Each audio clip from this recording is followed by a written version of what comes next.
Tumakas na tayo, takasan na natin ang mundo.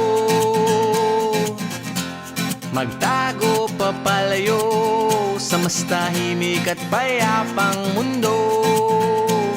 Umubulong ang hanging amihan at huni ng ibon.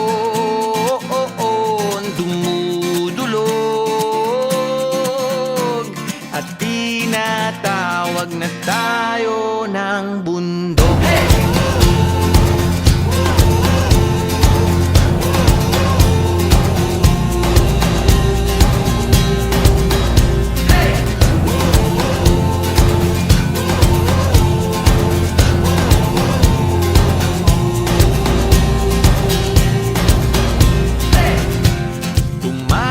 Na tayo, palayo sa maraming tao.